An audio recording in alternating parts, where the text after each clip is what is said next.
Okay, my name's Julian Murfitt. I'm the CEO of Mekon and the founder, as it happens. Thank you for inviting me to Denmark.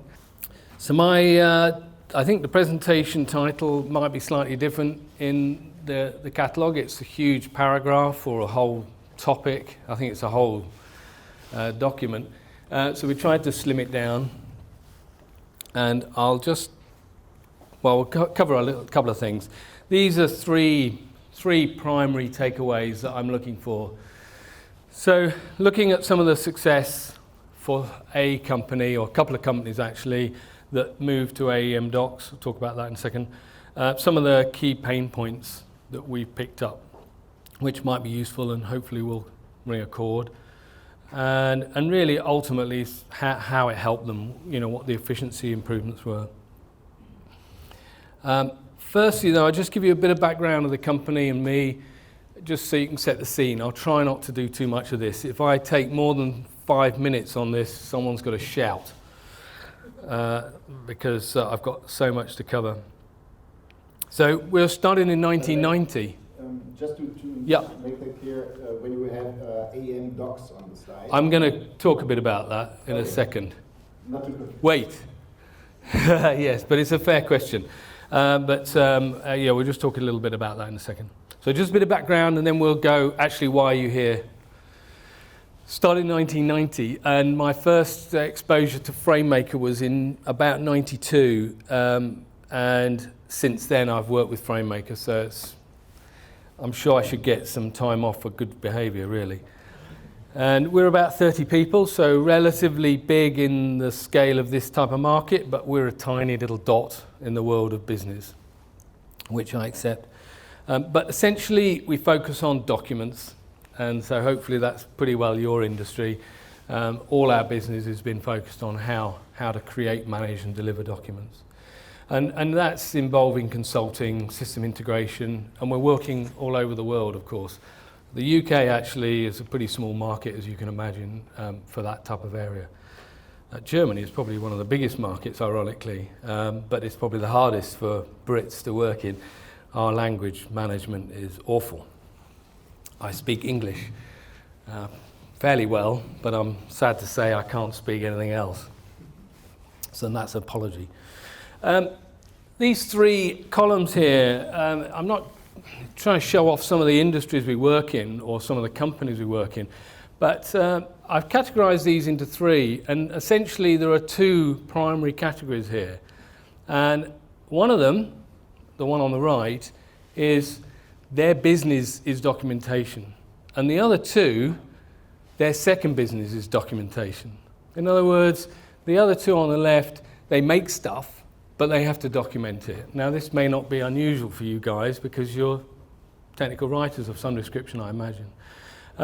Whereas the ones on the right, well, it is their business. It's the fundamental core to what they do is they have to produce content. And so they have slightly different challenges and drivers. The ones on the right invest in documentation. The ones on the left, what is that? Word? Don't you use Word for that? I mean, it's that secondary thing that nobody cares about, that we have to spend our lives trying to encourage them to invest in. Everybody in this category here?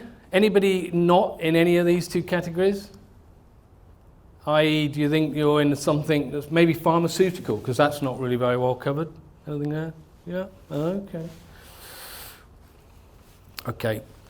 And the last one really is just that the way I do it, way I see it, is that we're very focused on the customer, and it's a can-do attitude.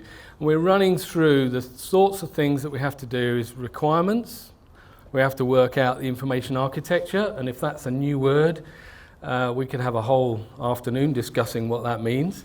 But essentially, making sure the structure of your content is right. Taxonomy is a really fast-growing thing. It's been around for years and years, but now documentation people are starting to get more involved in it. Do a lot of prototyping, i.e. test before you build, and that has really helped us. I'll talk a quick second on that. And then ultimately system integration, which is why I've been invited here, because of working with Adobe and having done that for years, but things have changed because they now have this content management system, which we call AEM Docs. The official name, is that changed yet, or is that, no? Okay, I can't even say the real name, I beg your pardon, but it's long. But AEM Docs is kind of, is it an unofficial, are we allowed to say that? Right, okay, just making sure. Style sheet development, you all build FrameMaker templates, I'm sure. We've made a whole business out of doing that. It's probably my primary business, is helping companies to build those templates. Particularly in the world of XML, where it has to be said it's a lot more complicated. Great results, but a lot more complicated to do. And we train and coach people because usually that's pretty inevitable. Last slide on the company, but setting the scene for what I'm going to go through is, having done this for quite a few years, we've tried to productize, if you like, and standardize how we engage with clients. Because it is getting more complicated, particularly with XML. So we've come up with these 4 steps, and essentially, it's not designed so you can read it particularly, but the principle here is we assess what you're trying to do. We means we, not me, not my team, but we.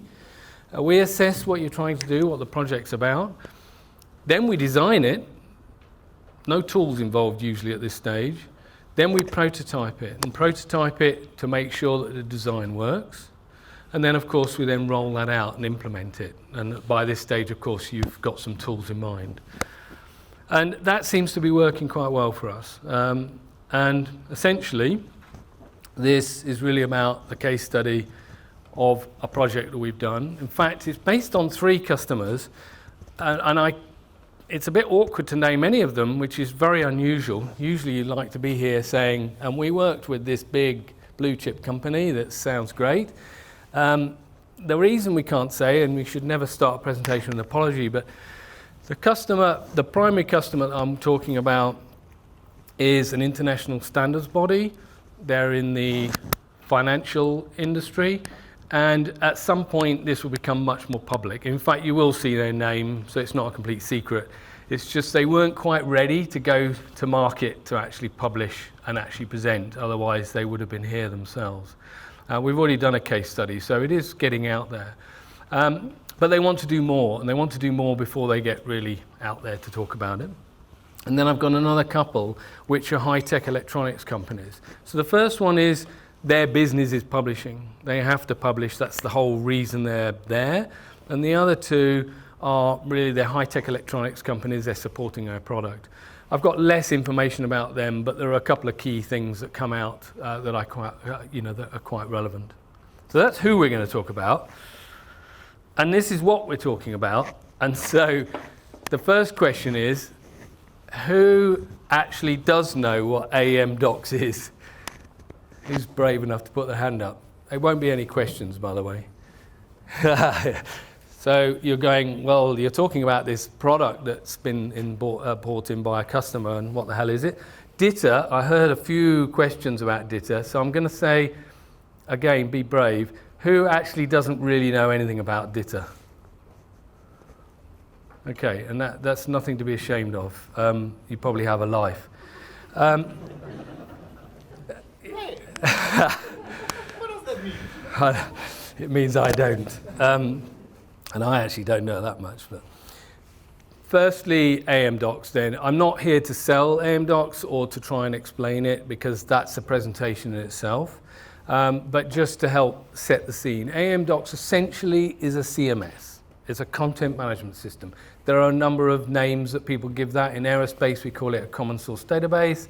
In this general industry, we would call it a CMS. But the trouble with CMS is that websites have CMSs. And this is not a web CMS, but AEM is. AEM is probably the biggest web CMS management tool in the world now. They are absolutely the leaders. And it's quite nice to be able to say that about Adobe, because we've known they've been leaders in a lot of things for a long time, especially in the graphics and pagination. But absolutely, if you're a serious company, then you'll be buying AEM for your web management. But that doesn't mean you use it for content management, and that is a fundamental difference. But what they've done is they've added some functionality to AEM, which uses their asset manager so that they can store XML content.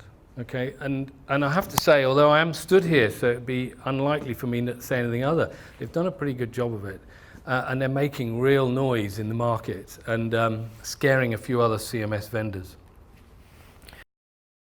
And it's central to your management of your content. If you're a big team and you've got a lot of content, a lot of people that are interacting, clearly a CMS is going to start to play dividends. But if you're a mom and pop organization, you've got 2 authors, you might be a big company, it doesn't mean you're not a big company, but if you've got 1 or 2 authors, of course you can manage things very well on your own because you know the content. When you start getting a bit bigger, or the processes or the updates are more often, then that becomes a lot harder. And this is really where particularly my customer has had some benefits. And this is just a typical roadmap to give you an idea that this is not something you do over the weekend. And if the salesman told you could do it over the weekend, there's some big alarm bells going off, right? It is typically a 10, 12-month operation, okay? And you'll notice that I've said the assess, implement again. We assess what you're trying to do. What's the project scope? Maybe look at the business case, analyze what content you've got, work out what content's relevant, what isn't relevant, what's going to be in the system, what isn't. So it's quite a bit of assessment that's going to go on. Of course, that's fundamentally a job you have to do, but we, in our case, help guide you to do that. And then you do have to do this information architecture. I did have a slide on that, which I've taken out for the moment, but there's a whole kind of section you can talk about what is information architecture and what are the key things you need to look at. But then we prototype. And prototyping is really important because you can come up with this wonderful design. You can imagine if you were building a piece of equipment, a car, you wouldn't just go, yeah, I've got this great idea for a battery car. It's got 4 wheels, 4 seats, and we'll start building it. You would prototype it. You would try it, get it out on the road. And essentially, we can do the same thing with content. So we can look at the architecture and say, well, how our workflow works, how's that going to actually work in practice? You know, John down the corridor says when things change, not what you've written. Okay, how do we accommodate that, you know? So just prototype it. And we sometimes do that just literally in a conference room, hence we call it the conference room prototype. And then you'll pilot it, which means you'll now take a small set of content. And can I give one piece of, no, a plead, I was going to say advice, that's terribly rude. One plead, when you go to your vendor, don't give him the hardest thing. Don't give him the hardest thing to pilot. Potentially give him the easiest thing. Because the hardest thing is the hardest thing. Why would you give somebody the very hardest thing to do when you're first learning? You don't get your daughter on her bicycle and say, okay, we're going to go off-road. I know you haven't been on the bike before, but go off-road. We're going to go around this corner, up and down this hill. Don, there's a little jump you have to do. You would build up to that. And do you know what? It's the same for all of us, even when we think we're experts. So it'll take a few months, maybe 10. So here's, I've got to stop saying so, haven't I? Here's a list of some of the key issues or this particular customer. And I had some pictures. So we're going to go and have some fun with what does the first picture mean? Any ideas? The rocks? Shout out. Thank you. So the stability of their system. This is the reason for change for this particular customer. The orange one, the little face. Happy or sad? Actually, an interesting one. I'll cover a little bit more in a minute, but morale was a bit of an issue for this client. Response to change. This is response to change, number of aspects to that, but change of the system, but also mostly changing to their document needs. Managing updates. They had a lot of updates, so they had to be able to process them, and they were really struggling. The red and green.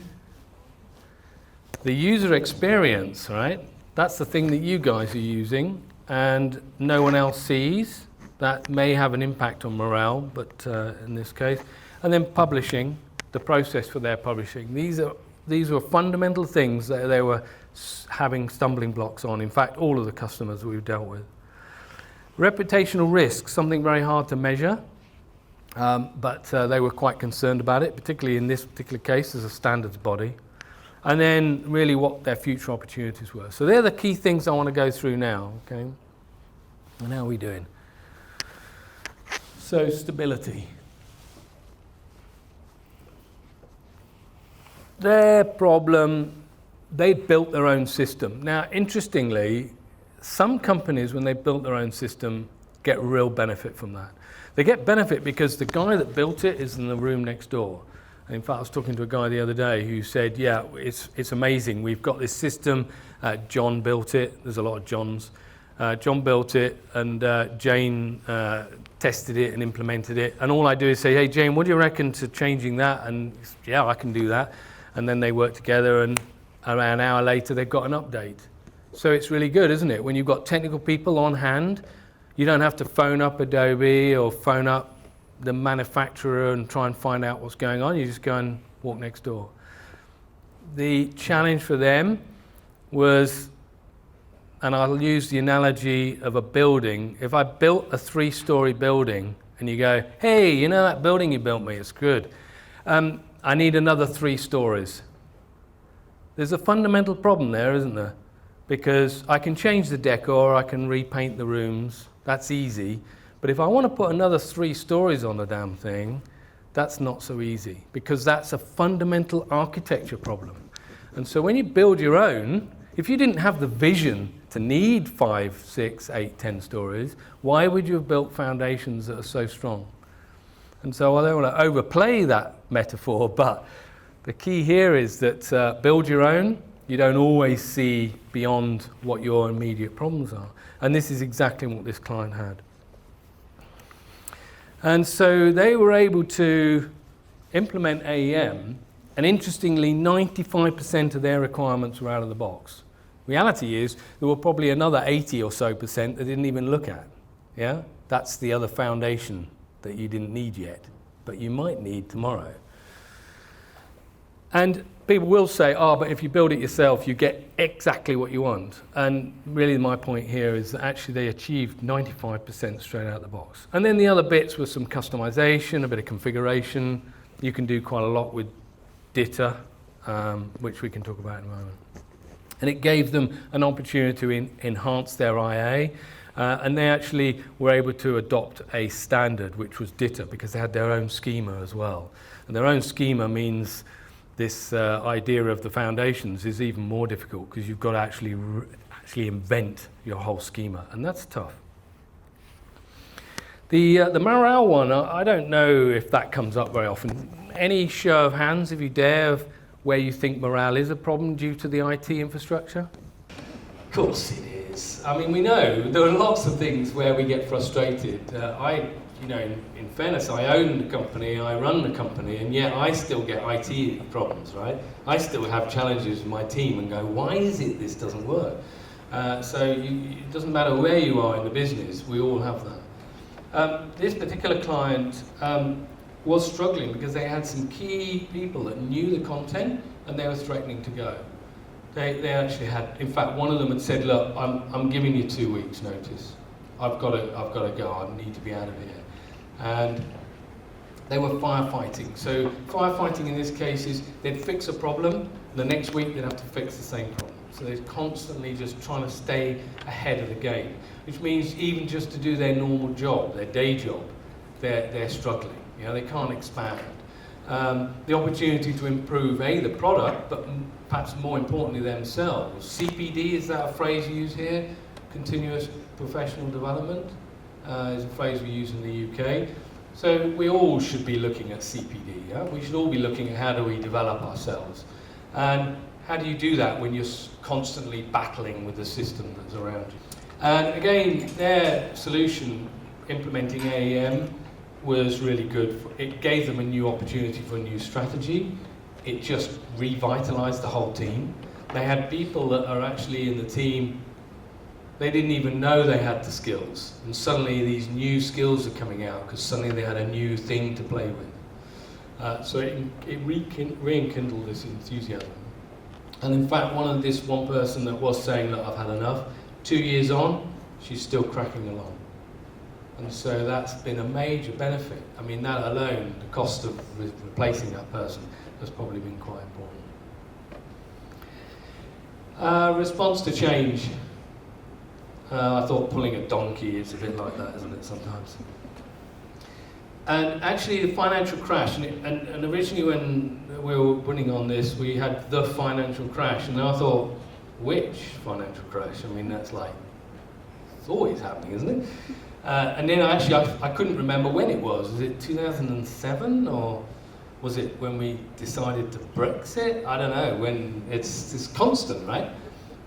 But it is an issue for them because they're in the financial industry.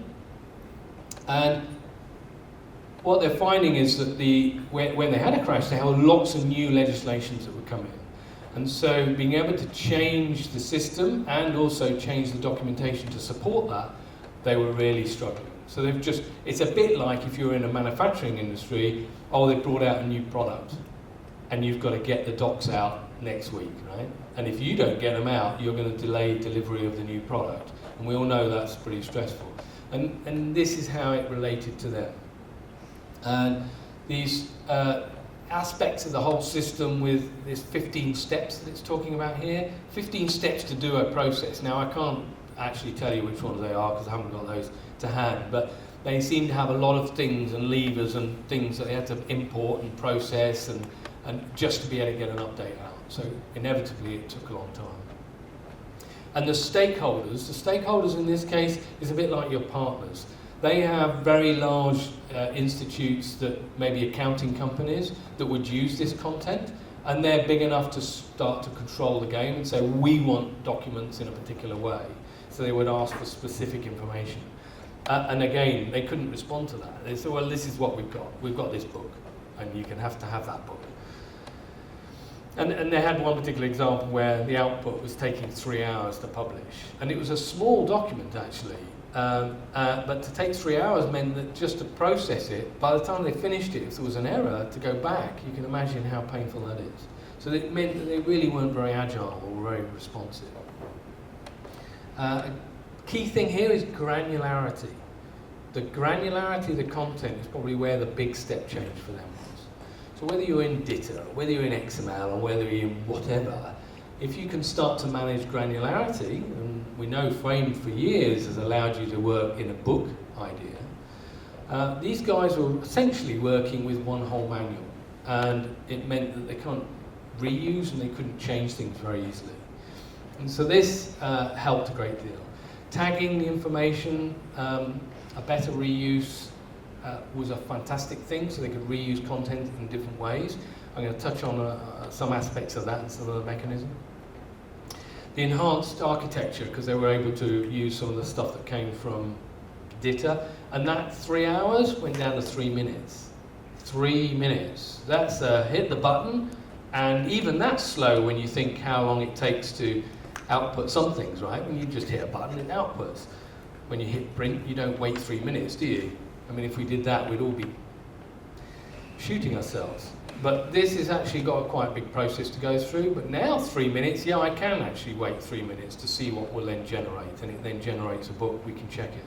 And the overall cycle, which was taking an inordinate amount of time, was down to 24 hours. So they can actually run it overnight, come back in, and then check. And these are many hundreds of pages that they were processing. Now, managing updates then is a bit like the change, but managing updates in this case, they've got a large number of documentation, or publications I should say, and when you're updating something, it's not just a case of hitting the print button. For them particularly, they had this validity date, which is what we'd call temporality. We see that quite a lot in aviation. I don't see it so much in industry because there's not usually a need for it, but I can see some aspects where you could apply the same concepts to it. So temporality in this case is that something has a validity time, right? It's going to go out of date. We know it's going to go out of date because legislation has said next year or in April we're going to take that away and we're going to replace it with something else. But of course the accountants are preparing books for when? Not just yesterday, but for the future as well. So they have to be able to see what the rules will be and what the rules were. And so this is perhaps a rare case. And certainly in aviation, the same thing happens. We know there's going to be a change in let's say, a navigation beacon. And so we need to plan a route based on where it's going to be, not where it is today. So this is quite normal. And in this industry, the same problem. And so we had to build some clever constructs that we could do using some of the DITA capability that would allow us to have variance and effectively conditions. I mean, you're all used to conditions? Anybody use conditions in FrameMaker? Yeah? So there is a point when they get really hard. 1 or 2 conditions? Cool. 10 conditions? I've heard of one company that had something like 20 or 30 conditions. I don't think they went home at night. It was really hard to manage, but with DITA we can do this in a clever way. And if you weren't thinking of going to sleep, this is a good point. I'm not going to try and explain this, and there are some smarter people in the front who can talk about this a bit more. But essentially what we're doing is we're using XML tagging and effectively particular types of elements that live in DITA to be able to do a valid to and a valid from. And this allowed us to, if you like, manage a whole string of different dates and be able to then, at the time of publishing, set up some variant constraints within the publishing process, and then it would then build and enforce those rules across the whole document set. So it took a bit of setting up. We had to think a little bit about the best way to apply it, because there were usually more than one way of doing it. But having done it, it's totally changed their whole publishing process. Now they have what they call the red books and the blue books. So they can actually publish something for what it's going to be like in the future and include all variants, and they can publish something that is going to be as it is today. And so this becomes, very powerful for them. There's a whole training course you can have on keys, and I'm not going to be able to do it today, but con key ref means a content reference using keys. Now you all know about a cross-reference, don't you? You've used cross-references, and they're great until you move things. Then they're not great, because when you move things, the definition of that cross-reference is usually an exact path, isn't it? And so when you create a cross-reference and you move the document to somewhere else, suddenly the cross-reference, it can't find it until you get these broken links. And content key references get away from that, because the key is the thing that defines what the reference is, and you keep that externally. And it allows you to create standard documents that can have multiple lives depending on what key you give it. So it's a really amazing, powerful concept that DITA introduced in DITA 1.3, and we've been able to take advantage of that for this particular client, and it means that they can set the key, change certain data, and output the documents. A little bit of setting up takes a little bit of work to get your head around it, but once it's going, especially with docs, Adobe AM docs, then we can drive this very well. Now the authoring experience is an easy one for you. The problem is not so, well, it's pretty common, and it's simply that power users can get away with things like oxygen because they use it every day and they get their head into it. But typically engineers are not power users, subject matter experts, and they're sitting in their ivory towers and they want to use Word because that's the thing that's on their desktop, and you have to deal with it, right? So now we have cool things that paste content into Frame now. But if you can, you want them really to edit the content in the source structure, which means we need to give them a user interface that they're going to be comfortable with. And certainly in one client, it's actually not the standards company, but one other client, they had, does it say on here? I don't think it does. They had 80 SMEs that were using XMetal, and they couldn't see what the content would look like when they published it, and that used to drive them insane because it was all about the formatting for them. We all know that's not what it should be, but they're human. And so then they would keep hitting the publish button, which would take about 10 or 15 minutes to process, and so then they would just get fed up. And so this was a real problem. And of course, FrameMaker's WYSIWYG, right? And so what we're able to do is we're implementing, in this case we're in the middle of implementing it for them, we're implementing FrameMaker for all their engineers, and so they can see what it's going to look like, but they can preserve the structure, which they couldn't do in Word. And that means that they're not getting distracted by what it looks like, because it's just what it looks like, and they can concentrate on making sure that the structure is still valid. And this is, I thought it was pretty okay, but the tech authoring team are ecstatic about it, because now they can motivate, I guess they get the happy smiley face for also their engineers as well. And so that's been a really good change for them. I mean, it's funny, it looks like a framed document. There is something about framed documents, they have a certain look, don't they? And I had to redact this because it's not an approved doc, but essentially this is what the engineers see, and this is what they're familiar with, and this is what they're comfortable with, and so they just get on with their job rather than moan about things not looking the way it's going to be, right? We don't need that. Publishing, there was again a little bit of talk earlier. Stefan was talking about how you can have multiple outputs. I mean, we've talked about reuse, more multi-channel publishing with FrameMaker back in the early 90s. Certainly the late 90s, it was big time. But with XML, it's even more powerful. And there's no surprise, attention to detail is really critical. Everybody is really particular, aren't they, about their output. They want it to be specific. You know, if it's a point size out, they get really upset, so we need to have that control. But we also need to do multimedia now, multimedia publishing. And they have these things called standalones, and they were publishing them. That's the one that took 3 hours. And it was hard to publish to their website. I know there are some cool tools out there now, and certainly FrameMaker's got some great add-ons now. But they had to follow a standard format that they already had, at least for the moment, and that was going to be really hard for them. And Word output, again, there was some talk about outputting Word. Word is not easy, right? It's not easy to create Word content from XML. There are some very good tools now, and Elliot Kimber has produced an open source product that we're now using that allows us to take XML content in DITA and then publish it and produce Word documents. And that's working really well. And so I think there is some hope. I know in Pharmaceutical this is a real challenge. One day they'll move into the 21st century.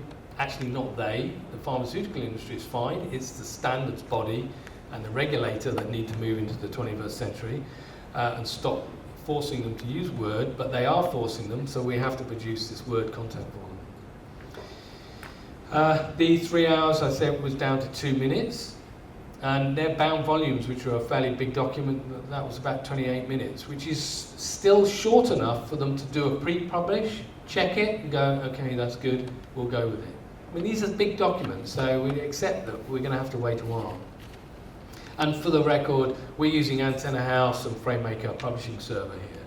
If you've never heard of Antenna House, it's probably the biggest publishing system used throughout the world. People like Boeing produce invoices by the billion, and they're using these engines like Antenna House. They also use FrameMaker as well, so it's not like these are competing tools, they work in different places. But InDesign is also another area, and again, it's another discussion, but we've done some work with InDesign, and we can quite comfortably now output this XML content through InDesign to get all of that high fidelity that you want. So if you do have an InDesign house or department and they love it, then that can still be achieved. So there's hope for us. Tables are an interesting one. I only put this one up here. You know, it's a relatively dull looking table, but if you look on the left hand side, you can see this indent. See the indenting? Seems easy enough. Do that in Frame, I'm sure. But actually, if you're going to do it automatically in XML, it gets a bit trickier. And in fact, to do this, they're blank cells that make it move. which I would have thought was pretty bad, and it would be if you were using it as an authoring environment, but this is only to produce the PDF. So there are some subtle odd things that we have to do in templating that this particular client needed the formatting, and we had to just use some little tweaks to make it work. The HTML output, this is a giveaway of who the company is. They had to follow this for the minute. They have great plans to modify and update and change the way they're publishing, but initially they needed to output to this format. And so we were able to write the scripts that took that content and still preserved this this layout, with all the CSS that it was required to be able to lay, to achieve a goal that is at least for the next 12 to 18 months. And then we mentioned about Word.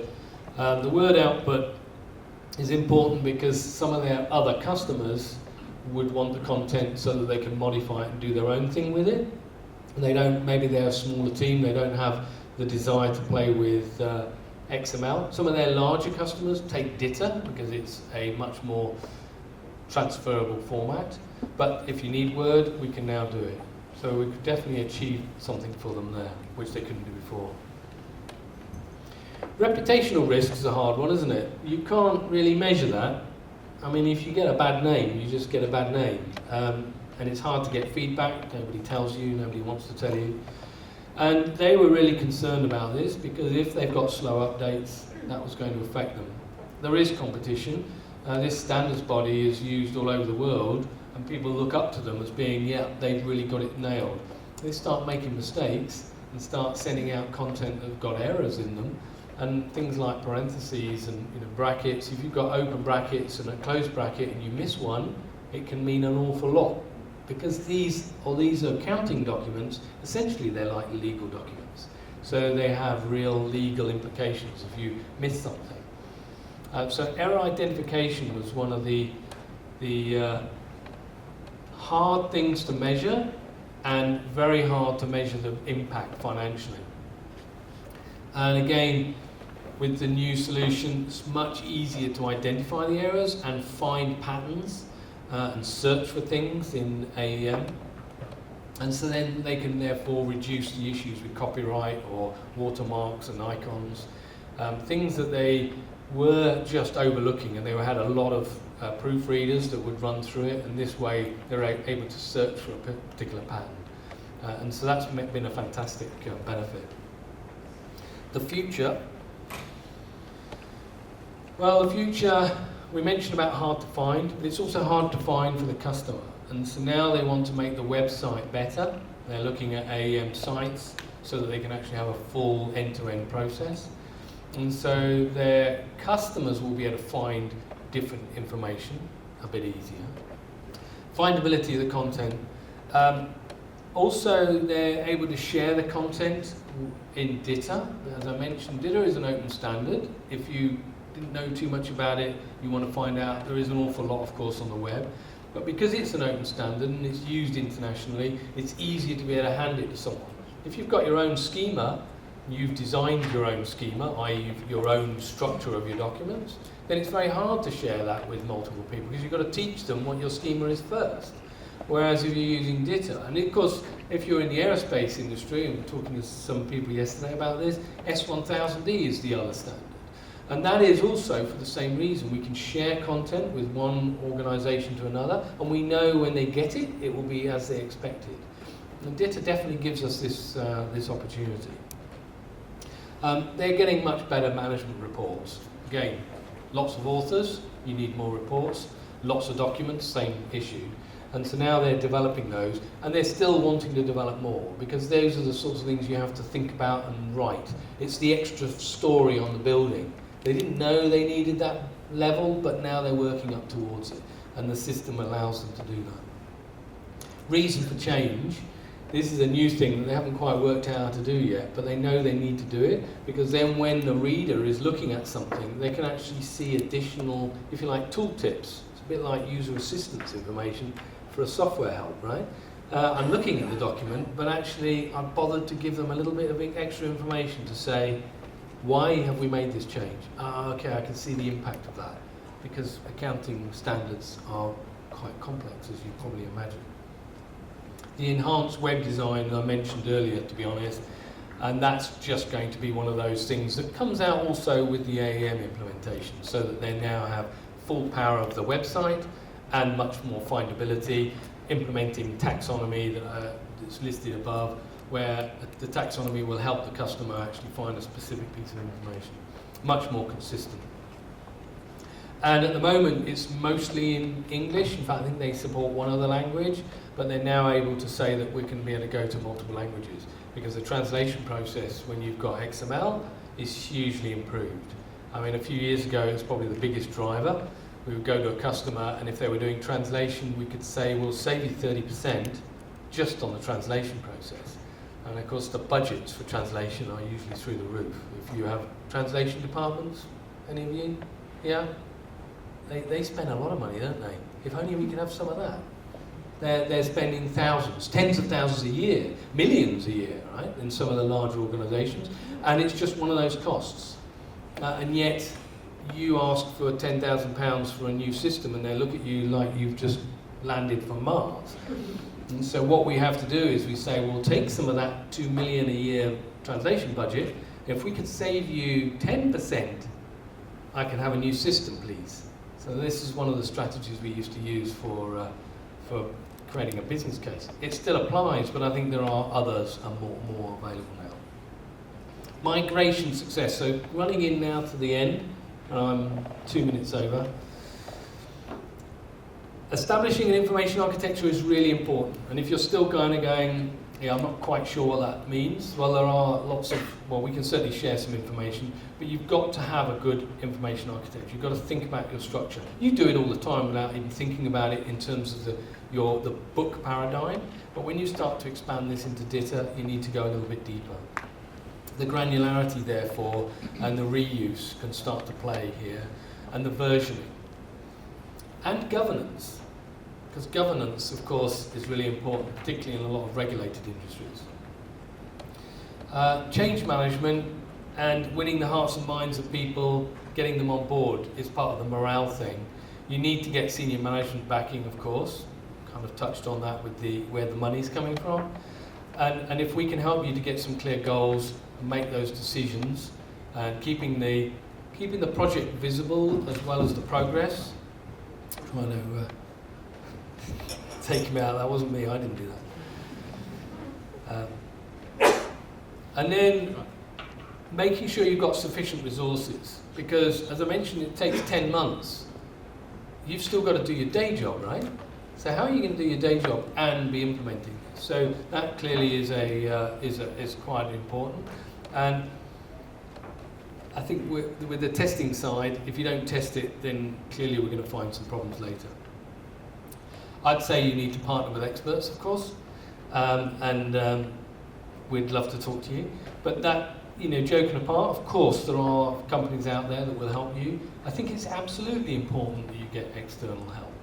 And whether it's us or one of the other companies, there are many companies out there that will do this, you've got to convince your management that you don't have all the answers. It's okay for you to not have all the answers. This is a real challenge, right? You're tech hubs manager, so why don't you know how to do this? Well, because I manage your documents, we want to do something new, we might need some help.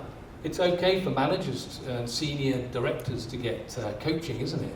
Why isn't it okay for you? So we need to help you with some techniques to get these people to wake up. But don't take too long, because you want to see benefits as you're going along. If you take too long, people get bored, they lose interest, and then you kind of lose the energy in the system. So we need to make sure that you get a good time plan on it. Final piece, customer outcomes. In this case, we talked about 9 to 12 months. It was 9 to 12 months. In fact, I think we billed it as 11 months. We did it on budget, in this case, this client. And in their case, yeah, one week to 24 hours. So it's taking a week to process some of their larger books. The 15 steps went down to 3. The 3 hours down to 3 minutes. That's something they do quite regularly.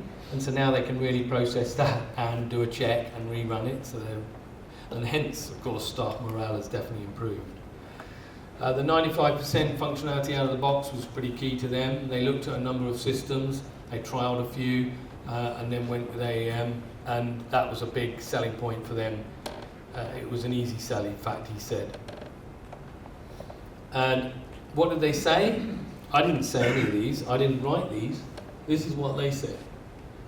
So I'm really proud to say that it's one of these projects where you go, I mean, we all have challenges, right? We all have little issues you go along, everybody does. It would be very rare to not have that, but it was great for us at the end of this project to say, the client actually said, we're fantastic to work with.